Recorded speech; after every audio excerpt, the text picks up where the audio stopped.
I'm just going to try and work through the process, the principles of connection with a horse that I have no connection with.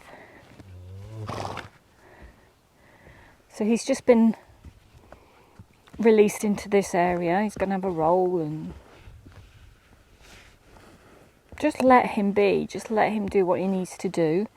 This is Channie, who you might have seen some notes on my page. He is a bit of a rescue.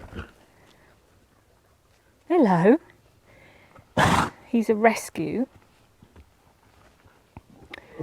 And although you probably think he's thin, he's actually put a lot of weight on since he's been here at Kathmandu.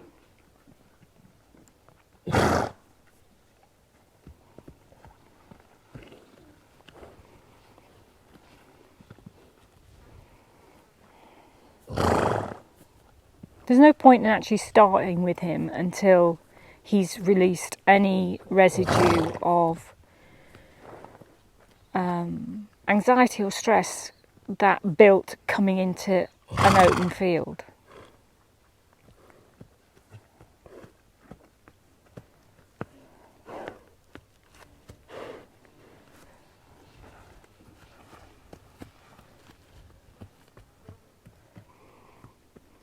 So I'm allowing him just to walk around and move about and investigate.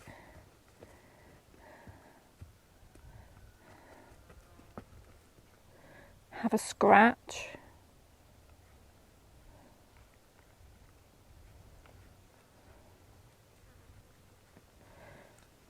I want him to be at his most open and willing. So there's no point in me starting working with him if he needs to roll, if he needs to scratch, if he needs to investigate. There's no agenda here, there's no goal in terms of having to achieve something apart from relaxation and feeling comfortable in the environment.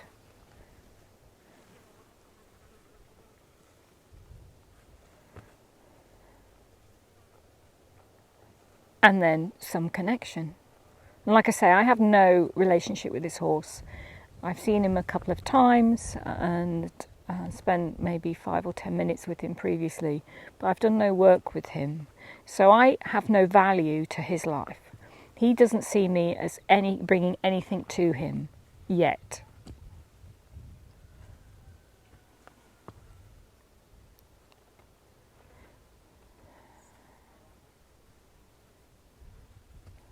So it's interesting to see where he's scratching.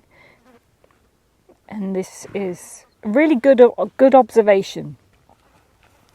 So he's scratching his right wither just below his neck and down his muscles on his, just above his scapula. So that would be a really good place to scratch him, because that's where he's enjoying.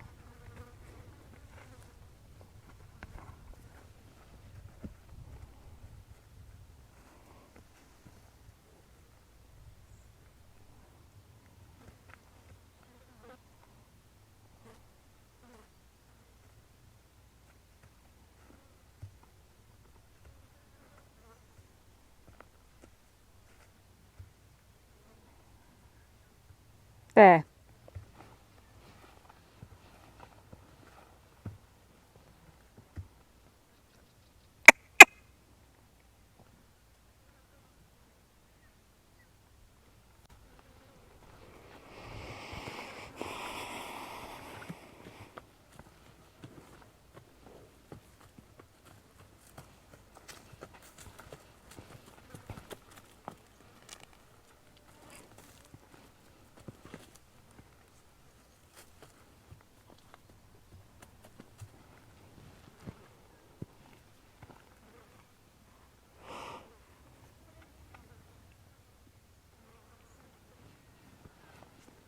So every time he looks at me intensely, I'm taking a couple of steps back to relieve any pressure that he might feel from me.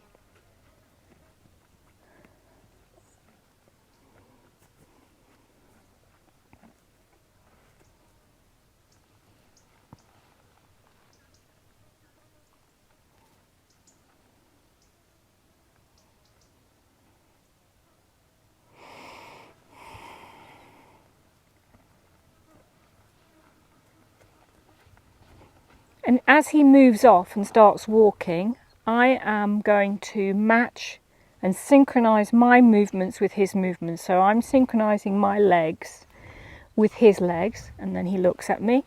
I'm backing off.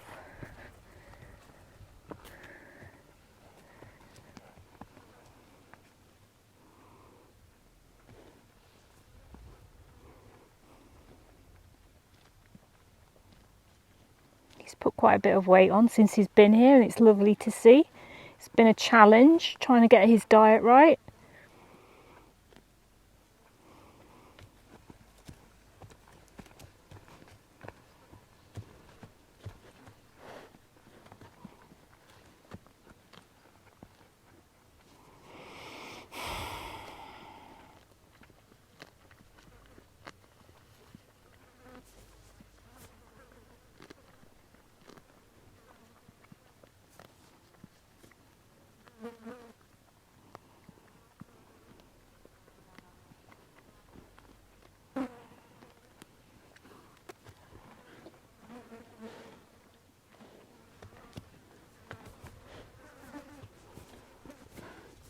If he wants to engage with me, then I'm going to let him. I'm not going to reject him. He's got a couple of big flies on him at the moment, so he's a bit agitated by them. That's okay.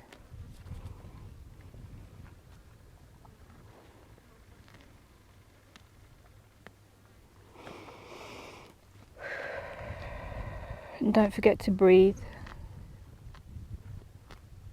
What you don't want to be doing is holding your breath. If you start holding your breath, you're going to hold tension, and that tension is going to create a disconnect.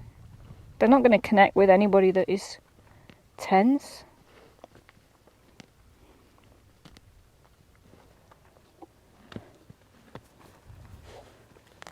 Just reposition yourself always to make sure that they have an exit, so that they have a path for somewhere to go. You don't want to be blocking them physically, emotionally or mentally. You want to allow them to explore the space and explore you.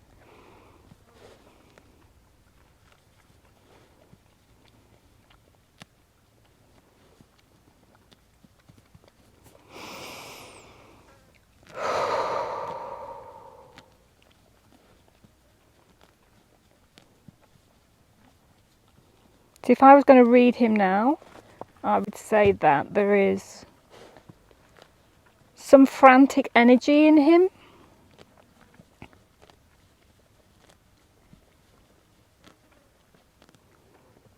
And I think this first few moments when he's in an area where he can graze, it's not because he's now without food, because he has now access to good nutrition and good space and company.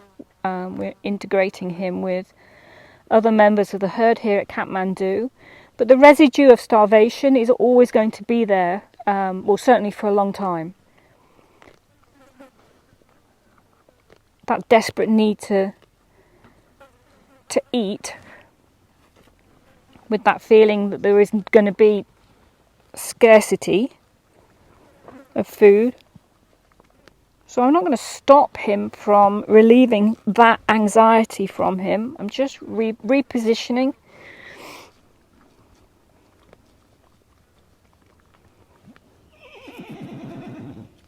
That is Troy, the little mini that's his best friend, which is another challenge and one that needs working on and is being worked on, and that's the connection that they have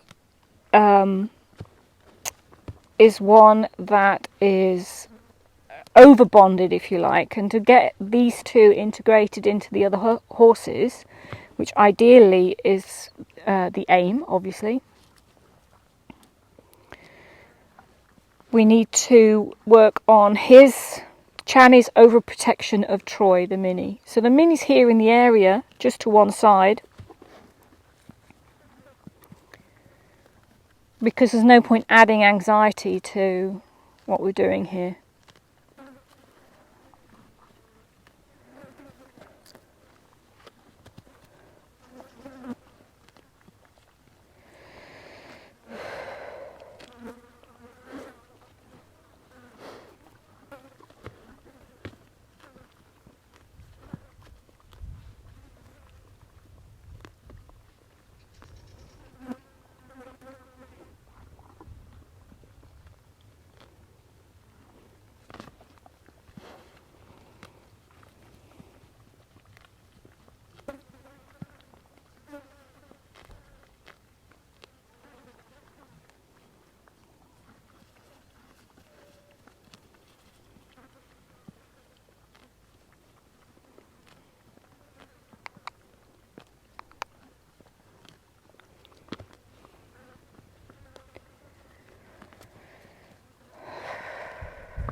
when you're doing this synchronization, one thing is important is don't get so obsessed with the matching your movements perfectly. You can always catch up, because this is an exercise of unity. So if you're only concentrating on your feet and his feet, there is going to be a disconnect from him as a being, as a whole.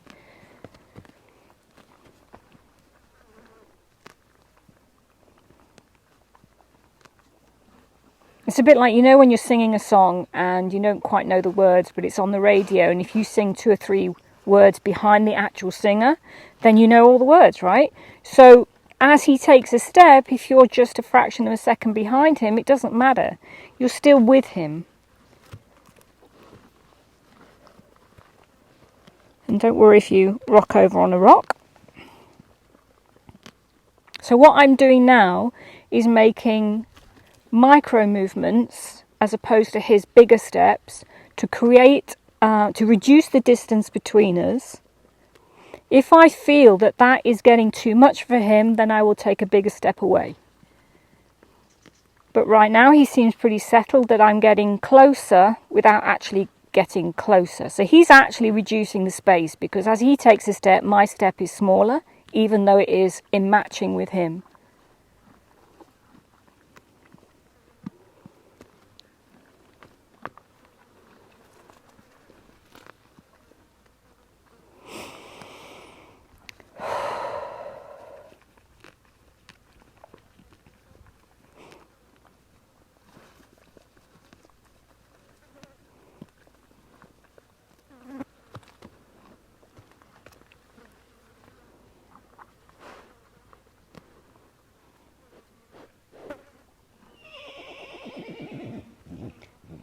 So that was Troy calling, and he's looking, and I'm looking where he's looking to show him that I am aware of what he is aware of. And this comes back to the whole point that connection is not just physical. In fact, it should come after the emotional and mental connections that you have with your horses. Their ability to connect with their environment and with themselves will outrank ours always. So when they are looking at something, when they are aware of something within their environment, if you can show them that you are also aware of it, even if it's something that's not, good lad, even if it's something that's not obvious, obviously Troy's call is obvious and I can easily connect with that. But if he looked up at something that I can't see or hear, I'm still going to look in that direction to say, I'm aware of your awareness.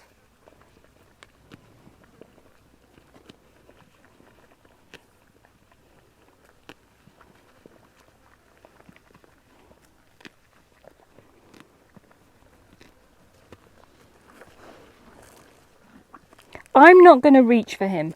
This is about consent. If he engages with me, of course I'll be really happy and I will accept it and I will engage physically back with him. But I'm not going to reach for him. I want him to know that his consent matters. That he has a choice. Our domestic horses have no choices in the way that they live their lives. They eat what we give them to eat when we give it them to eat. They drink where and when we provide it. Their friends and their herd are who we put them with. So giving them some consent, particularly when you're talking about an emotional, playing with these emotional and mental connections, is hugely important.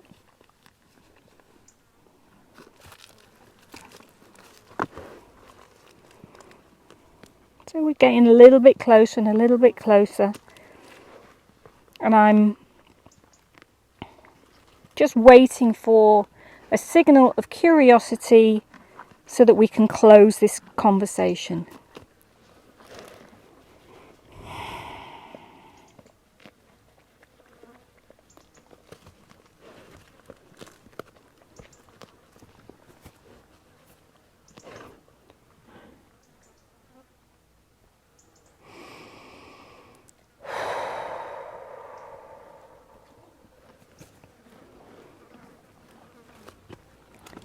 So he's going to have, if he has curiosity with Neil, that's fine, let him engage.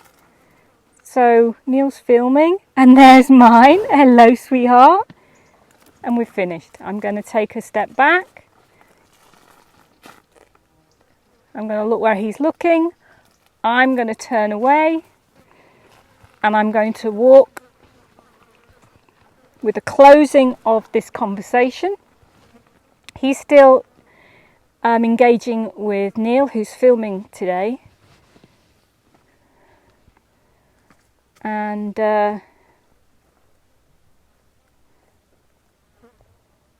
beautiful.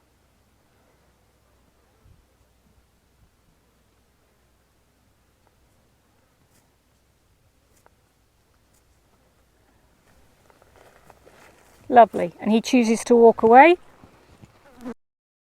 That was our a short video connecting with a horse that you have no connection with, you know, have no history with, and allowing them to take the time it takes to find the curiosity within them, using a few little tools, getting closer, working with them, allowing them to express themselves, and in the end getting that small connection, just one connection. Don't be greedy.